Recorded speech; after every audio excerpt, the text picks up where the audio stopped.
Yes! Lekker. Wintervissen is voor mij een van de leukste tijden om op karpen te vissen.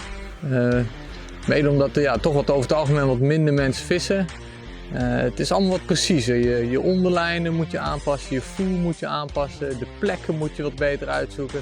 Het is wat meer diehard eigenlijk op karpen vissen. En ja, dat maakt het voor mij wel aantrekkelijk om juist in de winter op pad te gaan.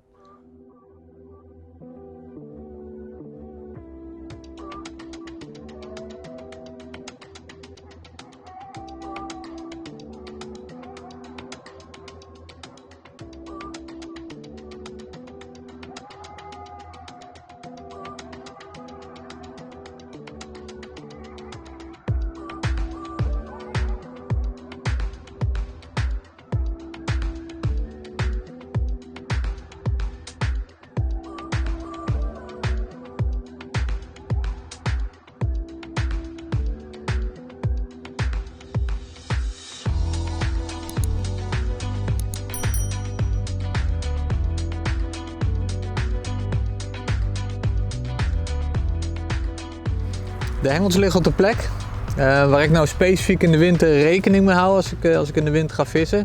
Ik probeer maar te bedenken waar zal die vis in de winter gaan liggen. Kijk, de vis wordt al wel wat actiever, het wordt al wat warmer. Maar ik probeer toch echt de holdings te zoeken waar ze in de winter vertoeven. We zitten vandaag dan bij een brug te vissen. Ik vis daar kort onder. Ik weet dat dat die vis onder de brug zit. Nou, de rechtje waar ik in de winter graag zelf mee vis is een vrij standaard richtje, wel een stukje korter. En ik zorg ervoor dat mijn haak wat kleiner is dan normaal. Ook heb ik gekozen voor een rechte punt, omdat ik wil dat hij in de winter gewoon toch wat sneller prikt, omdat die vis wat trager aast. Omdat die vis in de winter gewoon wat trager en wat voorzichtiger aast, vis ik hem graag met een waftertje. Dit omdat het onder water toch wat natuurlijker is, het zweeft wat meer. Dit in combinatie met een korte onderlijntje is echt een van mijn favoriete systemen om in de winter te vissen. Nou, ik vis hier dus tegen de pijlers aan. Ik vis er strak tegenaan omdat onder deze brug, die brug staat eigenlijk op pijlers en die vis die ligt daartussen. Het is ook een van de weinige onderbrekingen op dit hele lange stuk kanaal. Dus eigenlijk de ideale stek om in de winter te gaan liggen. Het is zeker geen makkelijke stek, maar het is wel de perfecte plek om toch een vis te kunnen haken.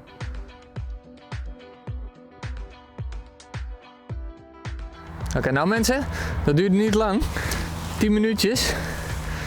Eerst vis alweer binnen. Mooi klein kanaalschuppie. Nou, dit belooft een hele mooie dag te worden. Dus snel de hengel weer in.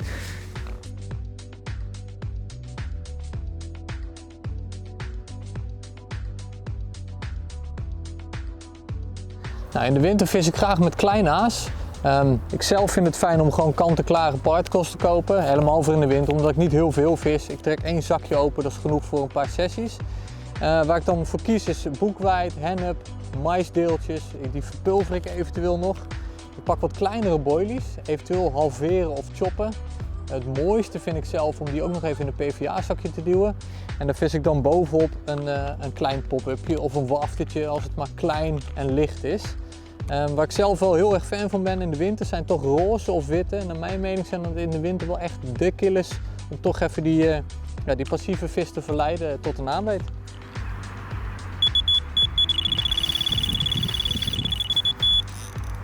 Zo, de tweede vis van de dag. Echt een fantastische aanbeet. Toch mooi, de hele dag wachten terwijl het koud is. En dan toch die verlossende aanbeet. Hij voelt niet heel groot aan. Maar we gaan het zien. Eerst maar eens even binnenkrijgen.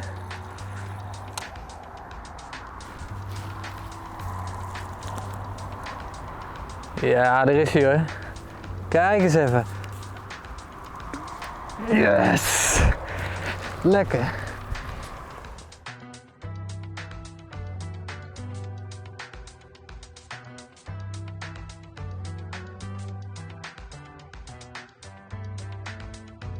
Oké, ik vis hier nu bij de brug. Waar ik dan graag gebruik van maak is de voerboot. Ik vis veel in mijn eentje. Wat ik dan erg fijn vind om te gebruiken is de rowrunner. De rowrunner is eigenlijk een soort grote wasknijper die je kunt gebruiken om je lijn strak te houden. Dus dat je geen knoop krijgt in je lijn op het moment dat je met je voerboot een stukje aan het varen bent. Hoe ik hem gebruik, je doet je beugel open, Houd je lijn even vast, klip de roodrunner op je hengel. En die zorgt er eigenlijk voor dat er altijd een constante druk is tegen je spoel aan. Waardoor als jij stopt met varen, de lijn niet in één keer van je molen afkinkt.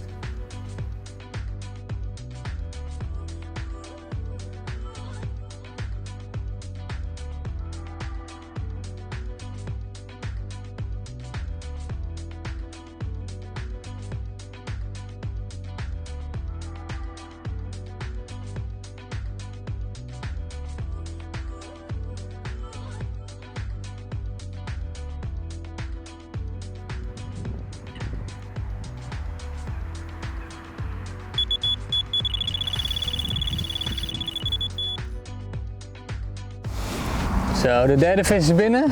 Het was heel eventjes spannend qua aanbeet. Echt een prachtig schubbenpatroon. Nou, de vis lijkt aardig los te zijn, dus gauw terugkijken of we er nog eentje kunnen vangen.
Wat een fantastische afsluiter is dit, hè?